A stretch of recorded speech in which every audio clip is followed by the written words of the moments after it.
a gente for olhar na realidade, assim, claro que a economia russa foi muito penalizada. Ela não sai dessas muitas sanções que foram feitas contra elas, né? Ela não sai ilesa disso. A economia russa sofre, em muitos sentidos. Juros altos, por exemplo, né, para segurar a inflação, juros está de 25% na Rússia. Né, para não deixar os preços dispararem. A gente tem esse debate aqui no Brasil, né? De como os juros subiram, não sei o que e tal, né? A gente tá vendo isso aqui também. Só que lá é muito mais. Por quê? Porque você tem um cenário de guerra. Agora, você vai na Rússia, né? E aí, de novo, até tem amigos, né? Tem uma amiga que tava lá recentemente, visitou a Rússia agora há pouco tempo, tava me contando, assim, como é, né? Ela é jornalista, foi lá. Sociedade russa a Rússia não tá sendo afetada pela guerra, né? De modo direto, vamos pensar aqui, né? Você fala em percas civis, assim, de agressão, Isso. Você tem regiões da Rússia fronteiriças ali que, vez ou outra, são atacadas. A Ucrânia invadiu Kursk, né? Que é uma região ali, um oblast russo. Mantém um pequeno contingente ali dentro da Rússia. Mas, assim, se a gente for pensar de modo geral, né? A Rússia é enorme, né? Milhões de quilômetros ali. A Rússia não está sendo afetada, né? Os grandes centros urbanos, as principais cidades, a população não está sentindo isso. E aí os problemas econômicos que estão existindo, né? Às vezes o preço sobe de não sei o quê, você tem uma política econômica que às vezes não é a melhor ali para a população naquele momento, mas é necessária para manter o esforço de guerra. Né? Tudo isso, eu acho que a população russa, até pela máquina de propaganda também, tem entendido, né, que nós estamos em guerra. Nós estamos em guerra contra o mundo. É um pouco isso, né? Contra a OTAN, contra os Estados Unidos, contra os países mais ricos do mundo. Então, ao mesmo tempo que também você tem essas vitórias russas no campo de batalha, você tem um engajamento nacional muito grande. Você tem a população russa apoiando o Putin. Sério, rola um patriotismo ali. Um patriotismo, o país está em guerra, né? O sentimento lá é nós contra o mundo inteiro. Exato, existe essa visão que ela é crescente. Claro que existem críticos ao Putin, né? Óbvio que existe. Sim. Mas existe uma mídia lá que é dominada também, que né, vai semear essa ideia, né? Fortemente. Então, com certeza. A mídia russa, ela não é a mídia brasileira, né? Você tem ali... Nossa, então é boa a deles. Ué, né? Se você for pensar, nossa, aqui tem também uns problemas, né? Mas é porque lá a mídia, ela foi sendo realmente, nos últimos anos, né? Os últimos anos aí, a mídia foi sendo cada vez mais restringida.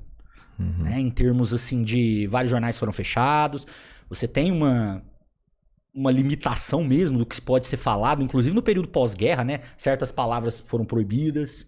Tem tudo isso mesmo. A lei, né, se tornou muito mais incisiva, muito pior para quem é tido como um desertor ou um crítico do Estado russo. Mas as pessoas, isso é importante que a gente está conversando aqui, porque veja, a Rússia, ela é um país autoritário? Existe um controle midiático? Sim. Tá? Existe. Isso... Agora, a população russa, ela é simplesmente uma massa de manobra que é enganada e tá ali e apoia o Putin porque talvez a mídia tá empurrando isso aí? Não é tão simples assim. Tá? O Putin, ele... Primeiro, como a gente tava falando da guerra agora, a Rússia tá vencendo a guerra. Então imagina, você entra numa guerra que quer vencer, né? A população tá vendo que a Rússia tá vencendo. Tá dobrando as sanções, tá tomando mais posições no campo de batalha, do ponto de vista bélico mesmo, tá vencendo o conflito, né? Tá conseguindo dobrar as sanções. Então, conseguiu girar sua economia, né? Reconfigurar suas parcerias com a Índia, com o Brasil, com a China, né? Que foram os países, né? O BRICS aí principalmente, sustentou a economia russa, né? O Brasil se tornou o maior importador de petróleo russo nesse ano, 2024. Né? Então, assim, o Brasil financia a Rússia também, né? E claro, faz isso por vantagens, né? O petróleo russo está muitas vezes abaixo do preço de mercado, porque justamente está sancionado por outros atores. O Brasil compra com vantagem. Então você tem toda essa situação acontecendo, né? E Putin, ele é apoiado também por esses êxitos que ele tem, né? O Putin, ele entra no poder em 1999, né?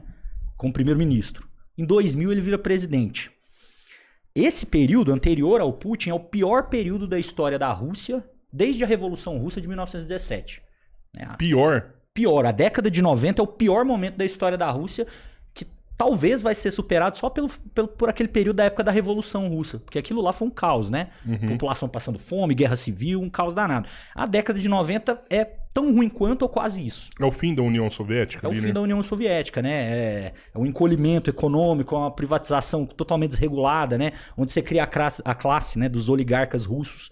Né? Então você tinha empresas de bilhões de dólares que são privatizadas a toque de caixa do dia para a noite, a preço de banana, e aí você tem pessoas ganhando vantagem em torno disso, pensões que eram pagas não são mais, o exército se desfaz. Então a Rússia naquela época passava inclusive por grupos separatistas tentando, na região da Chechênia, que a gente estava comentando agora, né? Chechênia, Ingushétia, essas regiões da Rússia são regiões de predominância muçulmana, islâmica.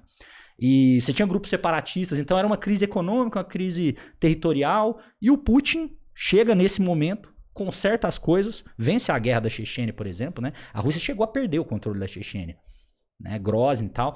Putin vai lá, vence a Segunda Guerra da Chechênia, recupera o status da Rússia, reorganiza a economia russa, e nos anos 2000 vai inclusive vivenciar o que o Brasil viveu também no chamado boom das commodities, né? Vocês devem lembrar lá que o Lula, no primeiro governo Lula, a economia ia muito bem. Sim. Minério de ferro, né? Isso, né? O petróleo estava em alta, o minério, a soja. O Brasil surfou isso e a Rússia também.